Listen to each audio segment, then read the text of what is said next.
one of the things I've seen is a huge amount of love for Tough Nut. Well, of course, he's lovable.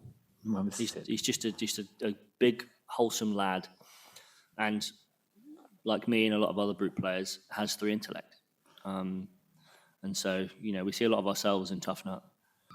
The ultimate, quote unquote, meta build probably doesn't involve him using Rock.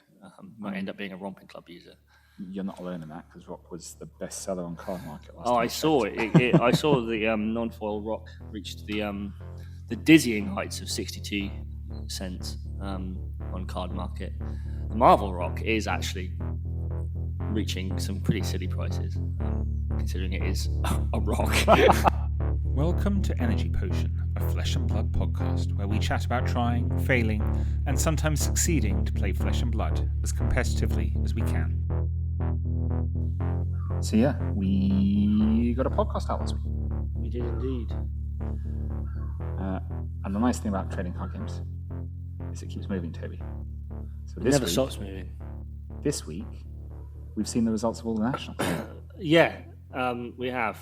And it is unfortunately incredibly balanced, which means we've got nothing to complain about, which means there's no point in having a podcast. Well, you said something in chat the other day, which I want to question. Oh, right. Yeah, probably. Which is, the meta's really good at the moment. It's too open, yeah. It's too open. Sorry, we've got something to complain about now. That's okay, fine. Good. It's too open. Can't target it. You can't target the meta. Meta's too open, therefore only good decks win. So it's a horror for deck builders such as myself. Because there's too many good options. Although, actually, that's a lie. There are still, I'd say 3 best decks that we can target. The issue is that you could, and actually might, just lose to a Katsu. or a Kasai, I suppose, but like Hatchet's Dorinthia, for example. Just something random off the cuff because they're actually really good into 5 of the best decks. And also your deck for some reason, which is always the way of the world. Isn't that what people want, though? A nice open meta? Yeah, for the most part, it is a sign of a good and healthy card game, right? Where you can, in theory, play a myriad of decks and still do well, and play a skill expression is more important. Can I play Max?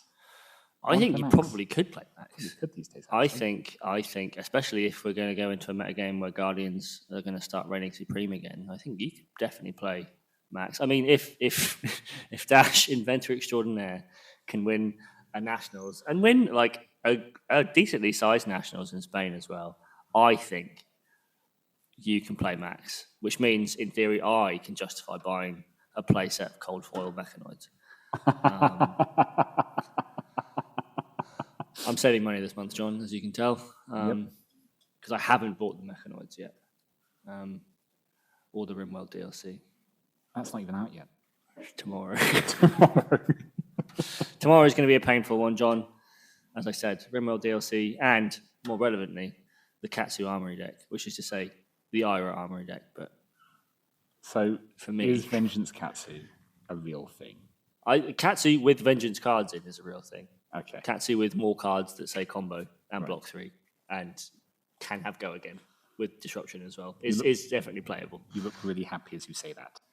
So Katsu was still fine. Katsu also won that finals against its worst matchup in the meta against Verdance as well. So Katsu was already fine. Katsu could already spike things regardless. And now it just gets a bunch more consistently pieces.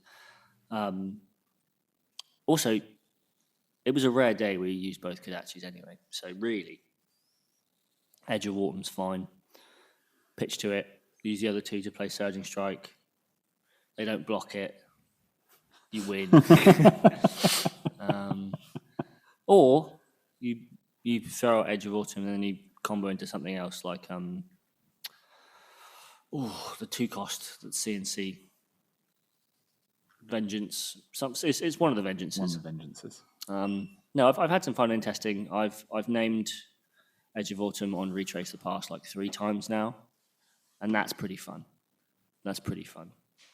Being able to just decide, actually, I'm going to combo with this turn. I mean, it's the Katsu thing, but now there's even more combo cards to add to the flowchart, and that's for a Katsu player really fun and exciting.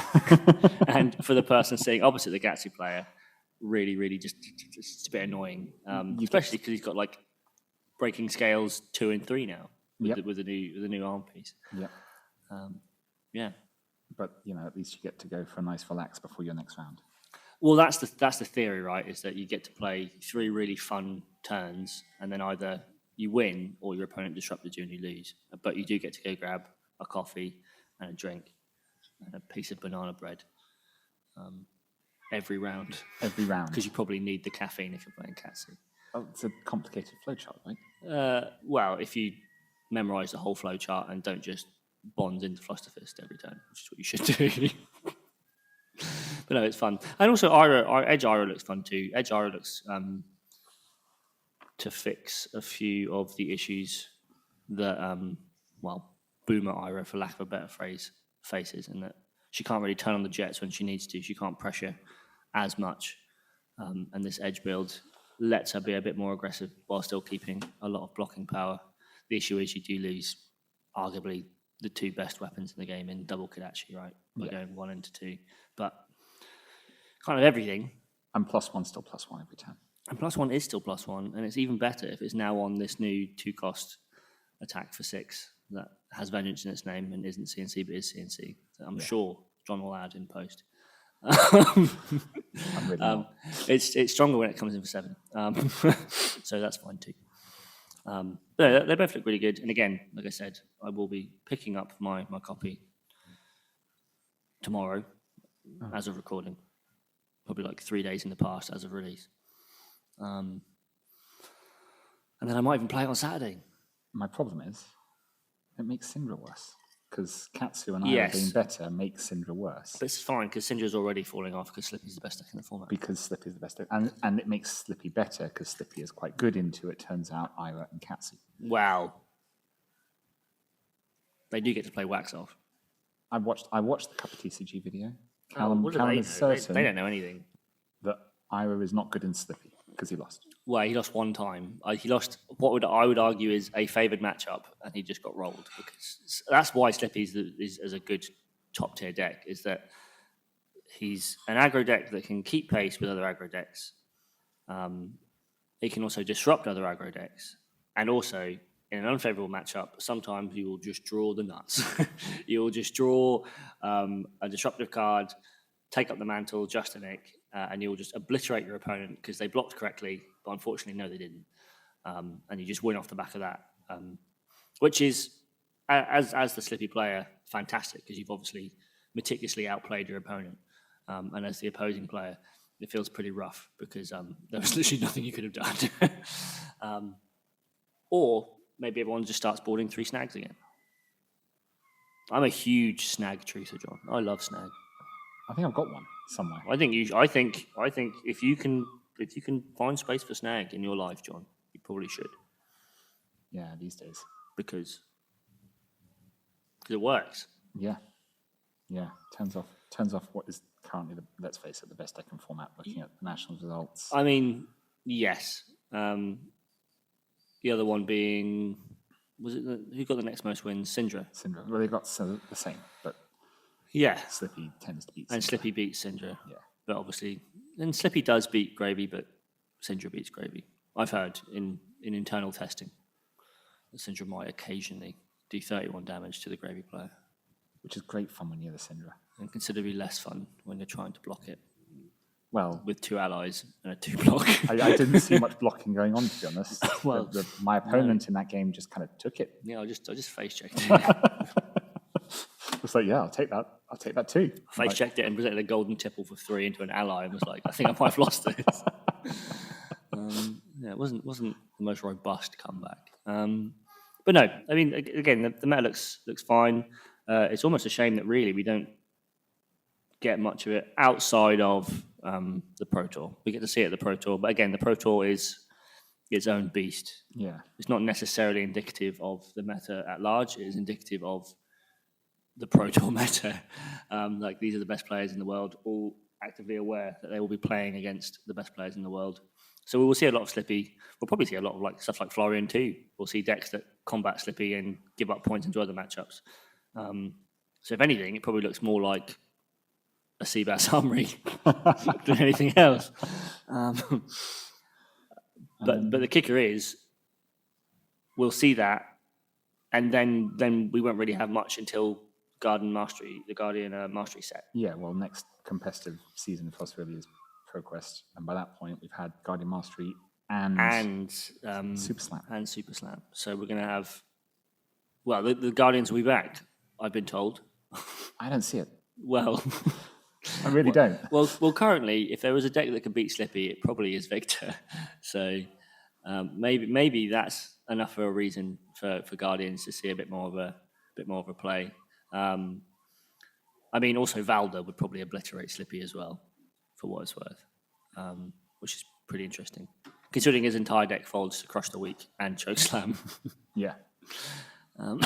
That being said, he blocks well. That's another reason he's strong. And his matchup spread, whilst good, isn't like game breaking. Like Verdance is there too. Well, this is the good meta piece, right? Every deck is looking good enough to bring along. Right? Yeah, and then it becomes a matter of skill expression, and that's kind of what you want in a game like Flesh and Blood. I don't know. I like decks that completely hammer my opponents into the ground and let me go and have a nice coffee. Yeah, I mean, there's space for that too. That's the goal, right? Yeah. That's why I played Brainstorm Katsu, not Katsu, Kano. Brainstorm Katsu. Now that. Brainstorm Katsu. Well, the amount of cards I drew in that turn, I did like 45 damage. Might as well be Brainstorm. You did 51 damage. Yeah, it was nice. Yeah, I remember. Nice. It was, well, that was before Bonds was unbanned as well. Yep. Flood of Force. One hell of a drug. Turn 1, too. Well, yeah, of course. Best time to do it. No, in terms of Guardian Mastery and Super Slam, obviously it will be nice to see Guardian eke its way back in. I mean, Victor has been picking up. So I think he won one. He won a Nats. He might have won 2 Nats. If he did, I apologise for not paying attention. And not doing anything too spicy or special either, just like good old-fashioned clashing. Obviously, Troppledani does help. Yep. And in theory, a whole set of Guardian cards should make Guardian stronger. And then obviously we get a whole set after that, although no guarantees just how much actual Guardian support we get for that. We might be getting some weird sort of in-between pseudo-Guardian cards for Lyeth, and then obviously some other big cards, but they might be locked behind Revered. We don't really know yet. Far too early to even think about talking about Super Slam, but there are 2 brutes in it, so I'm going to. There are 2 brutes, and one of the things I've seen is a huge amount of love for Tough Nut. Well, of course. He's lovable. Well, He's just a big, wholesome lad, and like me and a lot of other brute players, has 3 intellect. And so, we see a lot of ourselves in Tough Nut. I mean, he's got to get some support with 3 intellect. Like, if you can pull him off, there's got to be something. That's the thing. It's an interesting play on Fab's, design philosophy, that he is weaker in theory because of the 3 intellect, but he does always have access to a pitch because he will always be able to pitch off the top, obviously, unless he gets hit with something that taps him or gets turned off, all that kind of stuff. And obviously, he looks to be designed to play around rock. I wouldn't be surprised if the ultimate quote unquote meta build probably doesn't involve him using rock. Might end up being a romping club user. You're not alone in that, because rock was the best seller on card market last time. I saw it. I saw the non-foil rock reached the dizzying heights of 62 cents on card market. The Marvel rock is actually reaching some pretty silly prices, considering it is a rock. If you can get your hands on a box of Dynasty, ladies and gents, it probably wouldn't be a bad idea to crack it, seeing as you could hit Crown of Dominion or rock. And nothing else, I think. Sandscour, Great Bow, Marvel might be worse. Marvel CNC? Was that Dynasty? No, I don't think it was. I thought it was. Maybe it was. That was a long time ago if it was. A long time ago. Long time ago if it was. There are cards in Dynasty, although you can't get Dynasty anywhere. I did check. You can get a box of Dusk Till Dawn for like 50 quid though. Fine. If you desperately want to crack packs. And then after PQ season, which we don't know enough about yet, Well, yeah, the PQ season is until like October, isn't it? Yeah, That's ages away. I know. But there's nothing between now and then. Well, there is. Pretty sure there's a new Digimon game Ah, and a new Pokemon game. and I suppose Canterbury's getting 2 super armories. Yeah, we're getting 2 super armories at Canterbury Gaming Thank you, Convention as well. LSS. Thank you. Thank you, LSS. Thank you, Alex. Alex LSS. And Mod. And Mod. Mod worked And very Mod. hard. Mod worked really hard on that too. I just need to find the judges to run it. We've got 6 judges locally, haven't we? We do. Got 6. 5? We have an amount of judges locally. We have a good number of A local non-disclosed judges, amount of judges. all of whom I'm sure are current, and some may even be level 2. Possibly. So I'm sure something will happen. Well, I'd hope so, but it remains to be seen. And then Edinburgh. And then Edinburgh, which is Oh, yeah, Edinburgh, Edinburgh. which we've been discussing at great length. Yeah. I did send a very long message on that. I apologise. It's fine. It was a good, wholesome read. Yeah, Edinburgh will be fun. The CC Battle Hardened after both the sets have come out. Meta will be entirely different. Not even worth thinking about what to bring right now. So it's probably going to be Rhino. Yeah, I was going to say you've not picked. Could be KO. Could be KO. Don't pretend these things. Or it could be Katsu. It's probably going to be Rhino. Yeah. But no, it's nice to have an event that is local. Local in the sense that we are spending an inordinate amount of time working out how we get there. Well, I mean, currently the plan is it an 8-hour drive? I think it's 10. 10-hour drive. 10 hours. Well, maybe it's 8 hours without stopping. Yeah, we factor And I'm in an old man. We'll be stopping. factor in the bladders the size of walnuts, and we will be stopping quite often. Also, we need to give Matt a break from this kind of chat. Yes, yeah, that's true. That's true. We might need to get a third mic though for Matt in the car. I can edit him out first. No. I think releasing the supercut of that would be hilarious because you can probably hear in real time as he mentally degrades, listening to us waffle for like a full 6 hours. No, that would be fun. It's something to look forward to. Again, it's always important to have events to look forward to. It is ironic that Copenhagen is in so close, a month, and so unachievable, and is quite literally like a third of the time to get there. Yeah, like if I was in any way free that weekend, we'd be there.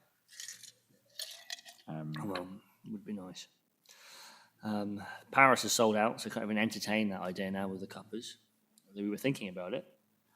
Well, this is part of the problem, from other TCGs, is you've got to lock in early for the big events because they do sell out. Suffering from success. As we've spoken before, TCGs in general are really successful at the moment. Yeah, when you see it a lot, obviously, in Pokemon, where you literally have to lottery for your tickets. Thankfully, Fab has been somewhat immune to that up until, evidently, quite recently. And again, it's because the game is growing leaps and strides, which is good. It's what you want. You want more players playing at a casual level and also at a high level, especially for a game like Fab, which is aimed at that higher level. The issue is, obviously, like we are now starting to run out of space. Now, it could be that maybe event spacing needs to adjust and make more space for these things. But obviously, that's more of a risk when you do that, because if people don't turn up, then these event organisers are out of pocket. And having worked on the other side behind the scenes of event organising, those margins are tight. They're very fine. Yeah. I do sometimes balk at the cost of some of these events, and especially some of the side events and stuff at bigger events and stuff, and you go, whoa, this is getting pricey. And then you look at the price of renting a venue in London and you go, okay, well, it does make sense. Not for my poor wallet, but it does make sense. Yeah. But no, that's fine. We want the game to grow. We want more people to play it. Again, you have players coming from other card games who almost exclusively sing praises of Fab, which is exactly what you want. Like, for example, Andrea Mengucci renowned Magic the Gathering player, has been playing a lot of Fab these last couple of years and has been enjoying it a lot. And that's really good. Even after having lost a hero that he enjoyed playing a lot in Aurora, he's bounced straight back and is again singing the game's praises. But again, it doesn't mean that Fab doesn't have an issue with onboarding new players, which is another thing we probably could talk about for hours on end. Yep. Save it for episode 3. Maybe. I mean, or we can just keep talking about it. We can just cut it. We can just cut it straight to episode 3. I mean, for me, Fab has always been the game that people get into after they've gotten into TCGs. Yes. And then they discover that TCGs generally are poorly run. And then they discover that there's this one called Flesh and Blood that is actually quite well run and isn't screwing the players as badly as some of the others. Yeah, it's your TCG player's favourite TCG, really. Yeah.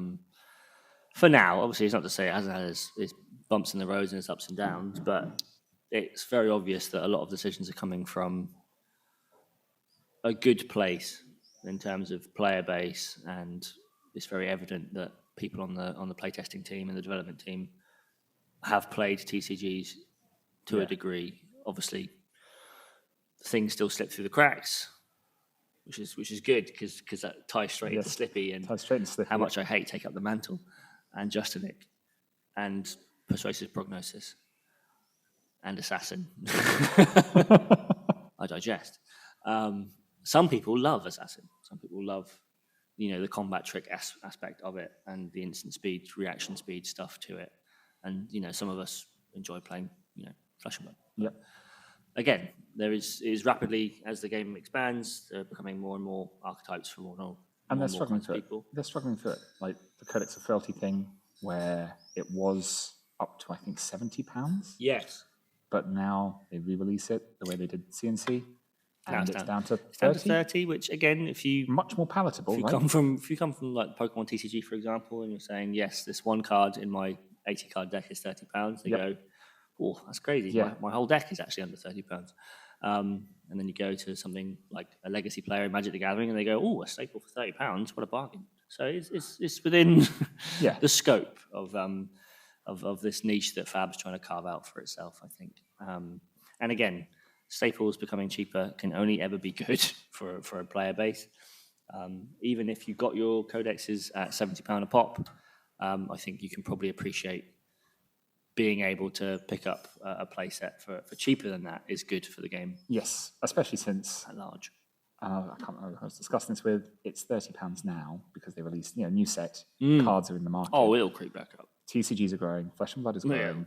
Yeah, it'll creep back up. You sit around for a year, it'll be £70 again. If you learn anything from reprint policy in other games such as Magic the Gathering, you can reprint any card and it will immediately tank in price because the market's flooded, and then suddenly everyone's bought those cards again, and they'll creep back up, and that's fine. That's good.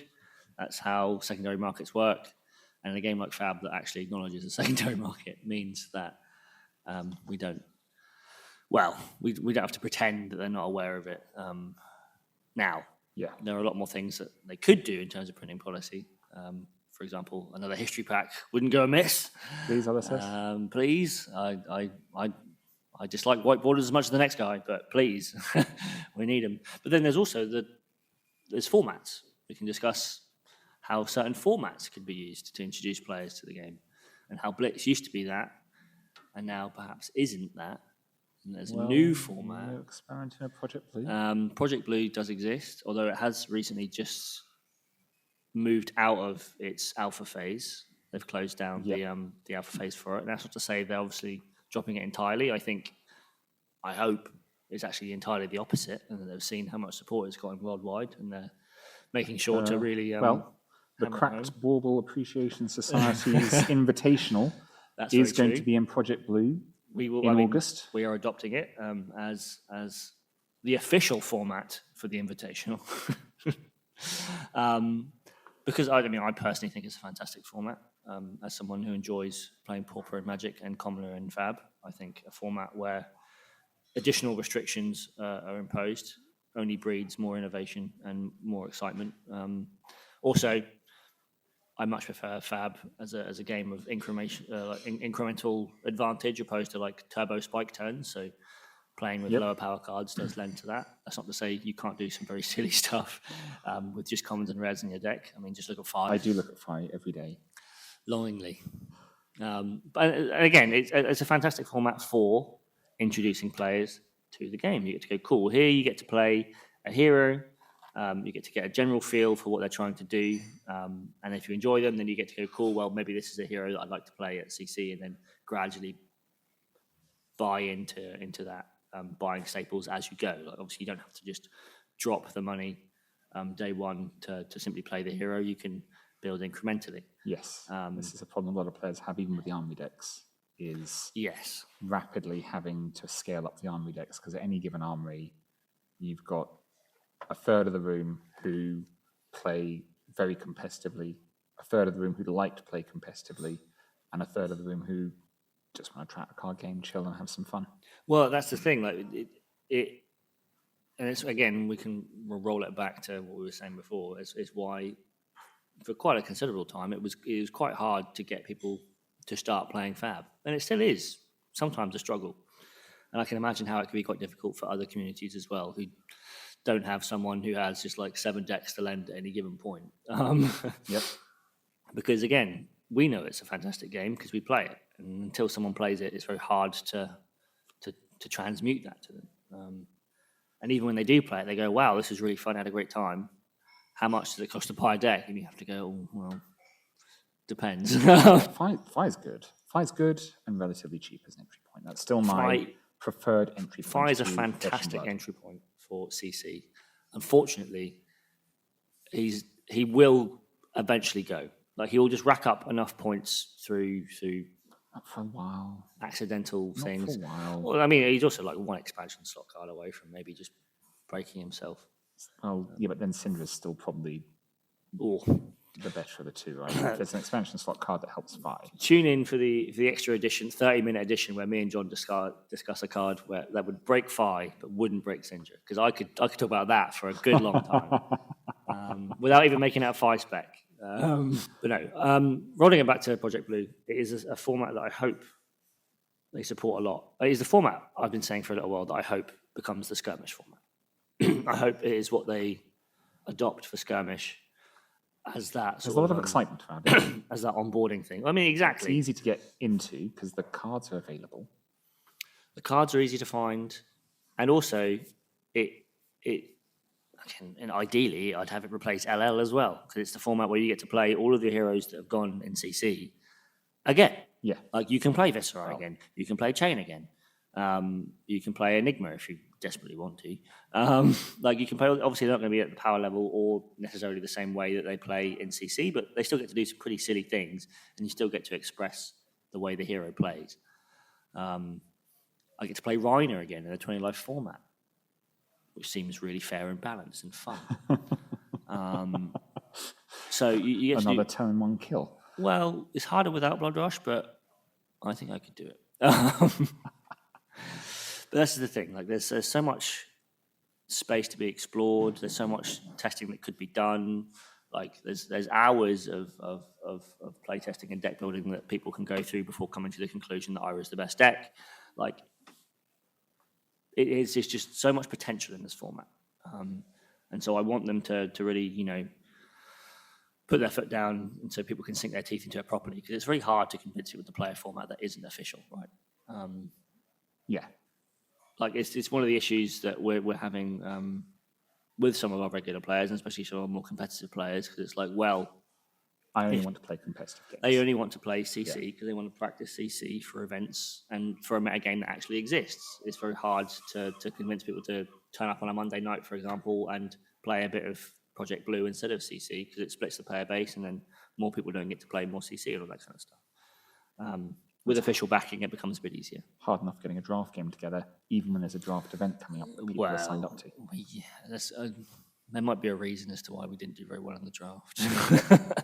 Yeah, more practice required. But more practice required means playing more games, and playing more games means being a bit more flexible maybe with the formats we play. Exactly. And there's a lot to be learned from playing across any format. Like, you playing a deck you don't usually play in a format you don't usually play, it will still be good for your heuristics as a player. It's still a good way to hammer down good habits and all that kind of stuff, and maybe even pick up some habits that you necessarily don't get to see in a ultra fast format like CC can be sometimes.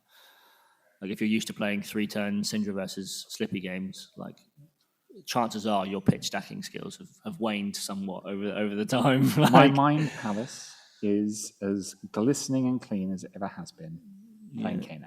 I like this story. Well, that's the thing. Even Kano right now in CC hasn't really got to stretch his pitch stacking. Who's pitch stacking these days? No time. Who's pitch stacking these days? Also, no Guardians to flex on. So. And long may that remain as a Syndra player. Bad news for you, John. I think the choke slams and the crush the weeks will be coming back in a major way very soon. It might just be Bravo's time to shine, John. Welcome to Wraith Copium. Yeah, that's what we should have named the podcast, really. Oh, imagine a Welcome to Wraith Hero LLs. That'd be exciting. I can't imagine that world. I can see Katsu going. You'd have to play him at a serious event first. Well, no, an actual good player would. I think put it like this. I think Pudding Tam will take Katsu to Singapore, and I think he'll do very well. Thank you very much for listening to this episode of Energy Potion, a Flesh and Blood podcast. If you liked it, please like and consider subscribing for more. If you disagree with any of these opinions, please let us know in the comments, and we will either defend them robustly or completely cave and agree with you. We can't wait to bring you more of this. Thanks again.